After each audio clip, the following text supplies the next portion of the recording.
हमारे पास बहुत सारे कमेंट्स आए जिसमें आप सभी ने हमको बताया कि हमें नेक्स्ट कौन सा फंड एनालाइज करना चाहिए, कौन सी कैटेगरी हमको एनालाइज करनी चाहिए। उसमें से एक कॉमन कैटेगरी जो थी वो स्मॉल कैप फंड्स की थी। बट ऑब्वियसली ये कैटेगरी आती है because the kind of return small caps have generated in the past 5 years वो बहुत फिनोमिनल रहे हैं और सबकी ये एक्सपेक्टेशन रहती है कि क्या आगे भी ऐसे रिटर्न्स आ सकते हैं। और उस पर्टिकुलर पूरे फंड के सीरीज में भी सबसे कॉमनली जो फंड लिखा गया था वो टाटा स्मॉल कैप फंड था। तो हम इस पर्टिकुलर वीडियो में स्मॉल कैप फंड्स के बारे में समझेंगे as a overall category and at the very same time हम जानेंगे कि टाटा स्मॉल कैप फंड्स कहाँ इन्वेस्ट करता है और क्यों करता है। ऑलराइट, तो चलिए इस वीडियो को शुरू करते हैं। आई एम होपिंग आप सभी को हमारा चैनल अच्छा लग रहा है, आप सभी हमारे वीडियोस देख रहे हो। पर ये डेटा हमें बता रहा है कि आप चैनल पे वीडियोस देख तो रहे हो बट आप सब्सक्राइब नहीं हो। अगर आप इस चैनल को सब्सक्राइब करते हो तो आई विल मेक श्योर कि आप कमेंट सेक्शन में जो भी टॉपिक मेंशन कर रहे हो उस टॉपिक्स पे हम आपके लिए वीडियोस बनाते रहेंगे। So now let's get back to the video. So to begin with, सबसे पहले मैं स्मॉल कैप फंड्स के बारे में आपको एक बेसिक इंट्रोडक्शन देता हूँ। स्मॉल कैप स्टॉक्स वो स्टॉक्स होते हैं जो अगर हम रैंकिंग करें मार्केट कैप के अकॉर्डिंग तो 250 रैंक के बाद जो स्टॉक्स आते हैं वो स्मॉल कैप स्टॉक्स होते हैं। फिर वो लिमिट पूरी एंड तक जाती है। ऑलराइट, 1 से लेके 100 तक लार्ज कैप्स हो जाते हैं, 101 से लेके 250 तक मिड कैप हो जाते हैं और 250 के बाद जो होते हैं दैट इज 250 फर्स्ट ऑनवर्ड्स वो सारे के सारे स्मॉल कैप स्टॉक्स होते हैं। काफी सारे स्मॉल कैप फंड्स ऐसे रहे हैं जिन्होंने अपना पिछले 3 साल का केगर 30 से 35% के बीच में दिया है despite last 1 year not being well. तो आप समझ सकते हैं कि केवल 2 साल में कितना रिटर्न आया होगा कि 3 साल का केगर भी 25 से 30% के आसपास है। ऑलराइट, कुछ-कुछ नाम आप अपने स्क्रीन पे ऑलरेडी देख पा रहे हैं। And at the very same time अगर मैं एक इंडेक्स फंड की बात करूं जो केवल स्मॉल कैप 250 इंडेक्स में इन्वेस्ट करता है, उसका भी रिटर्न 24.65% 3 ईयर केगर बेसिस पे रहा है, which is again very phenomenal. तो ये तो बात हो गई ओवरऑल रिटर्न्स की। But at the very same time what we need to understand is कि स्मॉल कैप फंड्स कहाँ इन्वेस्ट करते हैं। क्या वो लोग अपना 100% पैसा स्मॉल कैप स्टॉक्स में इन्वेस्ट करते हैं या वो थोड़ा मिक्सिंग भी कर सकते हैं। सो अकॉर्डिंग टू सेबी जो स्मॉल कैप फंड्स बनते हैं उसमें उनका 65% एलोकेशन स्मॉल कैप स्टॉक्स में होना चाहिए, दैट इज 250th रैंक के बाद वाले स्टॉक्स में होना चाहिए and rest 35% can be elsewhere too. Alright, अगर ये ऐसा होता है तो हम इसको स्मॉल कैप कैटेगरी कंसिडर कर सकते हैं। And at the very same time उसका जो बेंचमार्क जनरली रहता है वो निफ्टी स्मॉल कैप 250 रहता है। और Nifty small cap 250 is basically the list of stocks जो 250 फर्स्ट रैंक से लेके 500 रैंक तक के सारे स्टॉक्स उसमें आ रहे हैं। And but obviously small cap stocks are very risky. जो अपने पोर्टफोलियो में वॉलेटिलिटी नहीं देख सकते हैं, जो अपने पोर्टफोलियो में ड्रॉडाउन्स नहीं देख सकते हैं, ये पर्टिकुलर कैटेगरी उनके लिए नहीं है। And at the very same time हमने लास्ट कई वीडियो में ये एनालाइज करके आपको बताया है कि पिछले 8 से 10 साल में स्मॉल कैप और मिड कैप के बीच में ऐसा रहा है that the returns have almost been the same, but mid caps में रिस्क थोड़ा सा कम रहा है। However, for that extra return a lot of you ask us कि भाई स्मॉल कैप भी एनालाइज करके बताओ, स्मॉल कैप फंड्स के बारे में बताओ। That is why we are curating this particular video. Now why are we talking about small caps? The idea is very simple. भाई पिछले 4-5 साल में 20% से ज्यादा का केगर हर बार दिया है। बट अगर आप 15-20 साल का होराइजन लेते हो या 25 साल का होराइजन लेते हो तो ये रिटर्न 13-14% के आसपास रहा है। तो आप ये मत सोचिएगा कि भाई 20% का रिटर्न आया है पिछले 5 साल में तो ये आने वाले 10 साल में भी उतना ही आता रहेगा। That might not be the case. Alright, so we need to be very clear about this कि ये चीज ऐसा नहीं है कि ये रिपीट होते ही जाएगी, होते ही जाएगी। अगर ऐसा होते रहा फॉर द नेक्स्ट 5-10 ईयर्स तो डेफिनेटली हम एक बबल में एंटर कर जाएंगे। तो डेफिनेटली पास्ट रिटर्न से हम फ्यूचर रिटर्न्स प्रेडिक्ट नहीं कर सकते, लेकिन एक इंटरेस्टिंग पॉइंट है जो हमको बताता है कि शायद थोड़ा सा और रूम है स्मॉल कैप्स में ग्रोथ आने का। मैं ग्रोथ प्राइजेस में नहीं कह रहा हूँ, मैं ग्रोथ अर्निंग्स में कह रहा हूँ, क्योंकि मेरे हिसाब से अगर अर्निंग्स ग्रो होती है तो इवेंचुअली प्राइजेस भी ग्रो हो ही जाएंगे।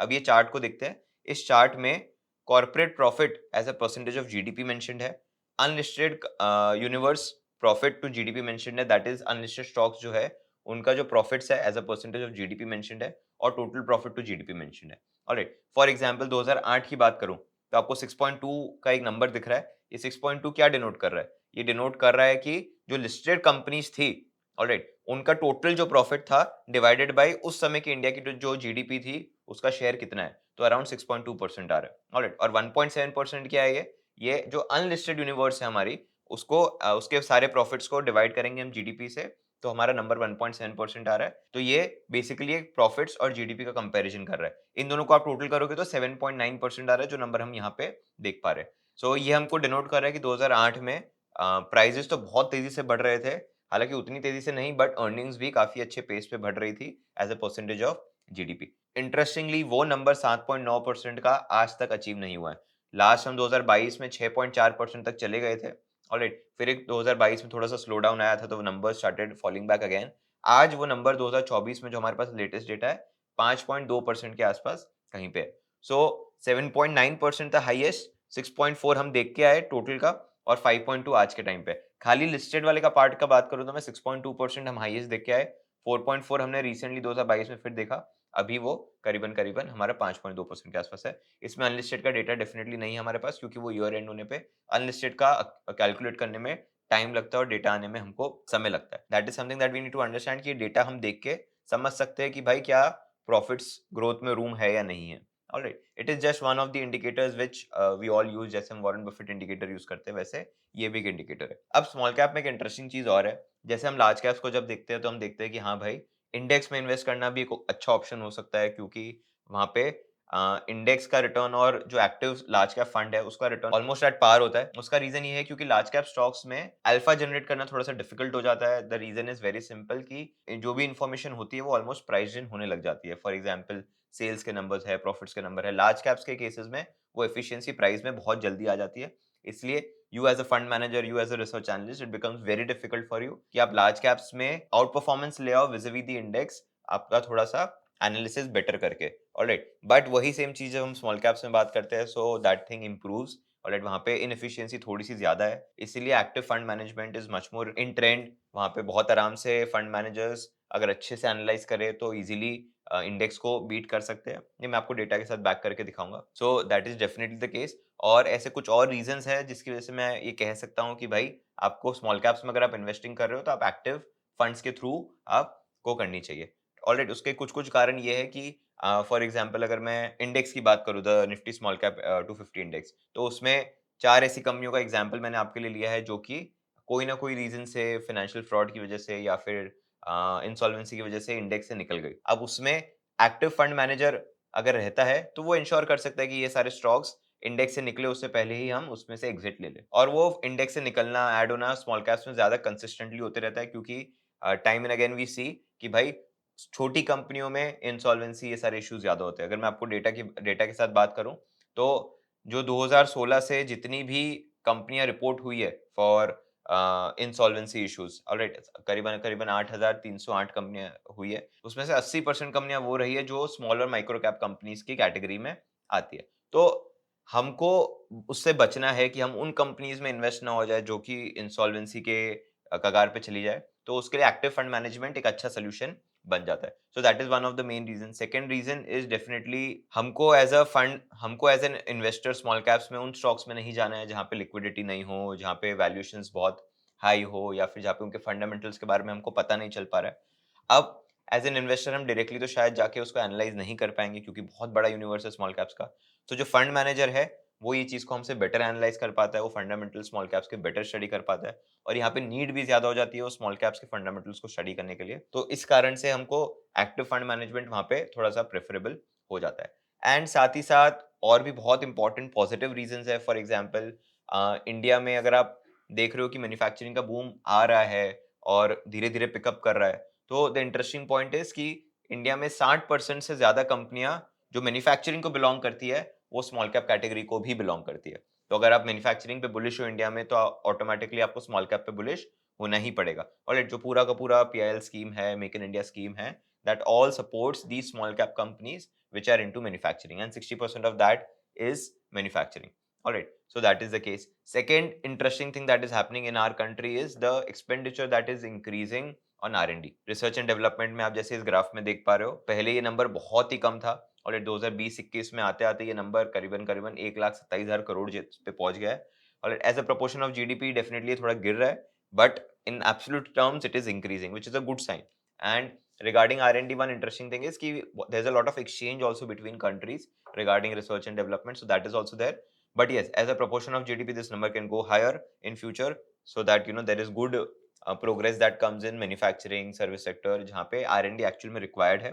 alright, and absolute numbers में तो ये number बढ़ते ही आ रहा है, which is a very good sign for us. Third point is there are a lot of conflicts going on between major countries, जैसे US है, चाइना है।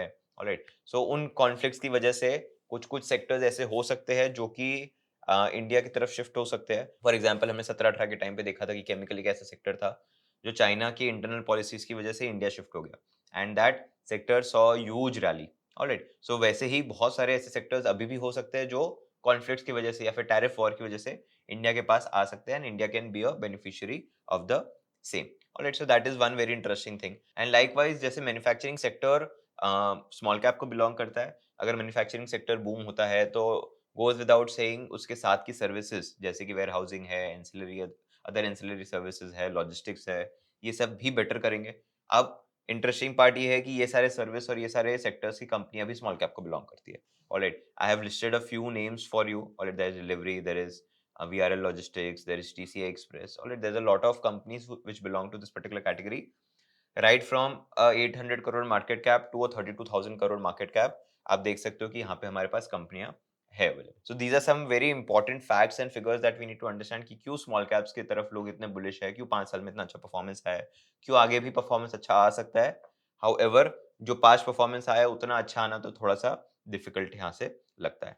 Now the point that comes in is कि भाई small cap funds में इतने सारे active funds है हमारे पास। There are approximately 30 to 31 active funds जो कि स्मॉल कैप कैटेगरी को बिलोंग करते हैं। Rest all small cap funds आप देखोगे वो जनरली पैसिव फंड्स है, वो निफ्टी 250 को ट्रैक करते हैं एंड सो फोर्थ। यहाँ पे एक्टिव में हमारे पास 30 से 31 है। ऑलराइट, आप ये शीट में देख पा रहे हो कि मैंने सारे के सारे नंबर जो है वो लिख दिए। अब जैसे कि हम स्टॉक्स में फिल्ट्रेशन प्रोसेस लगाते हैं ताकि हमको अच्छे स्टॉक्स मिल जाए, वैसे ही हम म्यूचुअल फंड्स में भी फिल्ट्रेशन प्रोसेस लगा सकते हैं ताकि हमको अच्छे म्यूचुअल फंड मिल जाए। वो बताने से पहले मैं आपको एक चीज बताना चाहता हूँ कि अगर आप देखो तो मैंने इंडेक्स फंड के तौर पे Nippon India Nifty small cap 250 index fund लिया है। उसका average return is around 24.65%।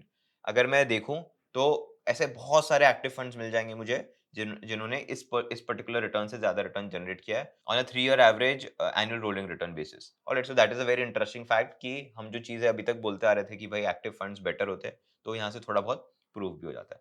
So let's just see कि कितने आते हैं। I will just sort it out. We can see हमारा निप्पॉन यहाँ पे है।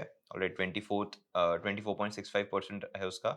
उसके ऊपर मुझे करीबन करीबन 11 ऐसे फंड्स दिख रहे हैं आउट ऑफ 30 टोटल फंड्स जो कि इंडेक्स से बेटर परफॉर्म कर रहे हैं। So which is a good sign. Now all that we need to do is select the right fund set for the next 10-15 years. All right, I'll show you a sample in terms of how you can select a good fund. All right, at the end of the day you need to consult your financial advisor and then approach your investments. To begin with हमने 3-4 filtration processes बनाए हुए, वो हम add करेंगे और देखेंगे हमारे पास कौन से फंड्स आते हैं। All right, and based on that we will be having a list of funds which have done well in the past and at the very same time which are good in the total size. So सबसे पहला हमने लिया है कि AUM is more than 5,000 crores. All right, आम जनता का पैसा, institutes का पैसा टोटल 5,000 करोड़ से ज्यादा आ गया हो तभी हमारे लिए वो सेंस बनाएगा। Alright, so we can simply put that greater than और इक्वल टू 5,000 करोड़। ऑलराइट, ये हमको यहाँ पे हम डाल सकते हैं। ऑलराइट, सो आप देख पा रहे हैं हमारे पास केवल टोटल आ रहे हैं 15 ऐसे फंड जो कि उससे ज्यादा करते हैं। Next condition that we have is कि भाई फंड का total time period invested in the markets is more than 5 years. क्यों मोर देन 5 इयर्स? क्योंकि पिछले 4 साल में तो सभी ने अच्छा परफॉर्म किया। हम चाहते हैं कि भाई 5 साल का मिनिमम टाइम पीरियड तो स्पेंड किया हुआ ही हो फंड ने मार्केट में, ताकि एक बिजनेस साइकिल तो एटलीस्ट कवर की भी हो। Alright, so for time since inception is more than 60 months in our case. Alright, तो जो भी 60 मंथ्स नहीं है उसको मैं अनचेक कर देता हूँ। एक ही फंड है जो मेरा अनचेक हो रहा है। ऑलराइट, सो यहाँ पे हमको ये लिस्ट मिल गई। Then next up we have expense ratio. Expense ratio पूरी कैटेगरी में ही 0.75% से कम है for all the funds, which is very interesting to see. Active fund है लेकिन जो टोटल एक्सपेंस रेशियो 0.75 से कम है। इसका मेन कारण कंपटीशन है। There are 31 funds listed in this particular space which are actively managing the small cap funds. तो इतने सारे फंड्स होने की वजह से पीपल आर वांटिंग कि भाई उनका ईयूएम अभी 20-30 हजार करोड़ है, वो 1 लाख करोड़ तक ग्रो हो। For that the expense ratio they have kept it very lesser. Alright, so ये हमको चीज दिख रही है। Next up that we need to see is कि जो मेरा 3 ईयर एवरेज रोलिंग रिटर्न है वो इंडेक्स से बेटर हो। ऑलराइट, अब यहाँ पे इंडेक्स फंड कौन सा था मेरे पास? मेरे पास निप्पॉन का निफ्टी 250 इंडेक्स फंड था। उसका रिटर्न हमने देखा था कितना था, 24.65% था for 3 year average rolling return. उससे ज्यादा हो। Alright, so we can simply go, ठीक है, कंडीशन में जाएंगे हम, fill by condition greater than और इक्वल टू 24.65। अगेन बहुत कम वापस फंड्स आते हैं हमारे पास। अब यहाँ पे केवल हमारे पास 8 ऐसे फंड्स आ रहे हैं जो हमारी तीनों क्राइटेरिया मीट कर रहे हैं। बाय द वे, मैंने रोलिंग रिटर्न क्यों लिया? क्योंकि रोलिंग रिटर्न आपको एक बेटर इंडिकेशन देता है। आपके जो ड्रॉडाउन्स है वो सारी चीजों को भी मद्देनजर रखते हुए एक रिटर्न का नंबर निकालता है। हमने ऑलरेडी इस पर्टिकुलर वीडियो में रोलिंग रिटर्न्स के बारे में बात की हुई है कि एग्जैक्टली क्या होता है, कैसे कैलकुलेट करते हैं। तो आप इस वीडियो को रेफर कर सकते हो अगर आपको रोलिंग रिटर्न का कॉन्सेप्ट आप भूल चुके हो। ऑलराइट, सो ये एक इंपॉर्टेंट चीज़ है। अब इनमें से हमें कोई फंड सेलेक्ट करना हो या फिर किसी फंड के बारे में बात करनी हो, तो नेक्स्ट स्टेप ऑफ एनालिसिस क्या होता है, वो मैं आपको बताता हूँ। तो से फॉर एग्जांपल मैं टाटा स्मॉल कैप फंड की बात करता हूँ। टाटा स्मॉल कैप फंड में हमारे पास एयूएम टोटल 11,415 करोड़ है। Time since inception is 84 months, which is good 6 and half years. Expense ratio 0.33% है, which is very good. Returns on a rolling year basis is also 26.61%. I'm taking it from an example point of view. अब इस particular fund की philosophy के बारे में जानेंगे, तो सबसे पहली चीज है कि फिलॉसफी में फंड का फंडा सिंपल है कि भाई प्रॉफिटेबिलिटी आनी चाहिए, कैश फ्लोज अच्छे होने चाहिए और बैलेंस शीट स्ट्रांग होनी चाहिए। जैसे मैं बोलूं कि बैलेंस शीट स्ट्रांग होनी चाहिए, तो सबसे पहले आपकी नजर जानी चाहिए डेट पे, कि डेट टू इक्विटी क्या है, कितना डेट लिया हुआ है कंपनी ने। The idea is very simple कि good profitability, good cash flows, decent valuations, but at the very same time the debt should not be very high on the balance sheet. Likewise जब वो growth companies में invest कर रहे हैं, तो वो growth companies में अनाप शनाप वैल्यूएशन में नहीं कर रहे। They are looking for growth at reasonable price, that is they are looking for companies which can give them good growth, but the valuations alright वो इतना हाई नहीं होने चाहिए, जो कि हम बहुत सारे हमारे स्क्रीनर बेस्ड वीडियोस में भी बात करते हैं। आप इस पर्टिकुलर वीडियो को चेक कर सकते हो उसके लिए। Then comes some of the core philosophies, core metrics that they look at. Alright, सबसे पहला है कि भाई पिछले 3 से 5 साल में जो उनका बिजनेस है वो 20% से ग्रो हुआ हो, which is a very good indicator. Long जितना लंबे समय के लिए वो ग्रो हो रहा है कंसिस्टेंटली 20% पे, it means that industry has tailwinds, company is doing well, fundamentally strong है।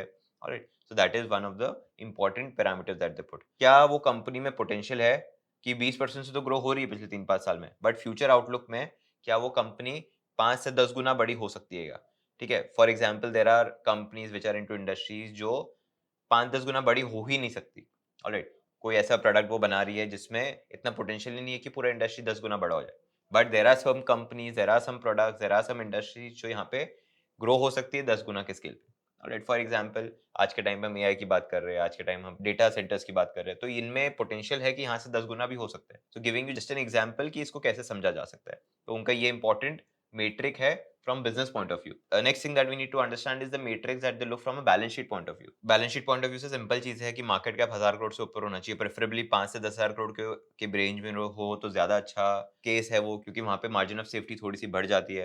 At the very same time जो कंपनीज में इन्वेस्ट करने की कोशिश करते हैं कि 90% of their companies have zero debt, और जितना डेट है उतना सामने सामने कैश पड़ा हो, which in turn turns out to be a net debt of zero. Alright, अगर मान लेते हैं आप मेरे पास 100 करोड़ का डेट है और सामने सामने पास 90 करोड़ का कैश भी पड़ा है, मतलब नेट नेट डेट मेरे पास 10 रुपए का ही है, विच is a good case scenario. Third point एक बहुत इंटरेस्टिंग पॉइंट है, जो उनका टोटल एलोकेशन है, 25% कंपनियां ऐसी है जहां पे उस पर्टिकुलर कंपनी का जो भी इक्विटी कैपिटल है उसका 3% ये कंपनी ओन करती है। फॉर एग्जाम्पल XYZ एक कंपनी है, उसमें 100 करोड़ का कैपिटल है, टोटल इक्विटी कैपिटल है, तो 3% ये ओन करती है, बेसिकली 3% की मालिक बन जाती है। सो ऐसे कन्विक्शन, ऐसे हाई बेट्स वो लेते हैं जहाँ पे वो पूरी कंपनी का 3% ओन करने लग जाते हैं। एंड ऐसी पूरे पोर्टफोलियो में 25% कंपनियां हैं उनके पास जो ये चीज, जहाँ पे वो ये चीज फॉलो कर रहे हैं। नेक्स्ट की पॉइंटर्स आर की जो पूरी टाटा स्मॉल कैप फंड की थीम है is on the manufacturing side, कि भाई मैन्युफैक्चरिंग ग्रो करेगा इंडिया में, तो यहाँ पे ज्यादा स्टॉक्स भी आपको दिखेंगे कि मैन्युफैक्चरिंग साइड पे है। वो पूरी थीम अभी और किक इन हो सकती है if things go out well, जो भी स्कीम्स है वो अच्छे से डिप्लॉय हो जाए, मेक इन इंडिया और थोड़ा सा अग्रेसिवली चले, तो definitely that is a risk reward that we all are seeking with this particular fund, कि भाई अगर रिटर्न अच्छा चाहिए तो मैन्युफैक्चरिंग किक इन होना पड़ेगा, और वो थीम अभी डिस्कशन में हमेशा से ही रह रही है। So that is one again very important thing. So ये चीज को हम देखने के लिए उनके सेक्टर एलोकेशन को देख सकते हैं, जहाँ पे हम देख पा रहे हैं कि 20% एलोकेशन उनका कैपिटल गुड्स इंडस्ट्री में है। ऑलराइट, अगेन केमिकल्स में, which is again a very manufacturing driven sector, automobiles में उनका 5% है, and so on so fourth. तो 30 से 35% एलोकेशन आपको दिख पा रहा है कि डायरेक्टली हम देख पा रहे हैं कि भाई मैन्युफैक्चरिंग में ही है।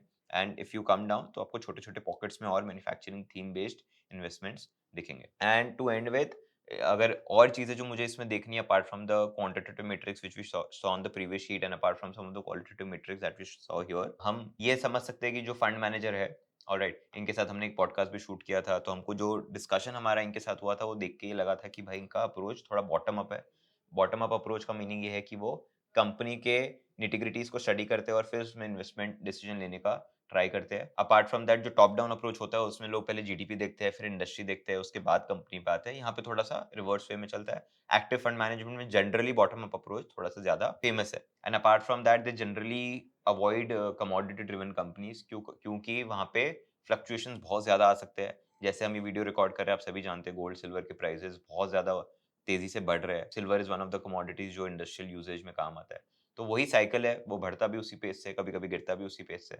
सो apart from that there are more such commodities. तो ये पर्टिकुलर फंड ऐसी पर्टिकुलर स्टॉक्स को अवॉइड करता है जो कि जिनका शेयर प्राइस कमोडिटीज के प्राइसेस पे ड्रिवन हो, स्टील के प्राइस पे ड्रिवन हो या ओर के प्राइसेस पे ड्रिवन हो। तो ये सारी चीज़ों को वो अवॉइड करता है। So we took the case study of Tata small cap fund from an example point of view कि हमारे पास ये सारे जो फंड्स की लिस्ट आई, उसमें से हमने क्या किया, हमने एक फंड सिलेक्ट किया which was the Tata small cap fund और उसके बारे में हमने पूरा एंड टू एंड एक डिटेल स्टडी किया कि भाई क्या फिलॉसफी है, कहाँ इन्वेस्ट करता है। इसके लिए हमने Tata small cap fund manager के करीबन 5 से 8 पॉडकास्ट सुने। तो हमको ऐसी इन्फॉर्मेशन मिली जिससे हमको पता चला कि वो कैसे सोचते हैं और वो कहाँ बुलिश है। आई एम होपिंग कि ये सीरीज़ सभी को पसंद आ रही है। आप जब भी हम ये सीरीज़ कोई भी वीडियो लॉन्च करते हैं तो आप लोग कमेंट सेक्शन में ज़रूर बता दें कि हमको कौन से फंड के बारे में और डिस्कशन करना चाहिए।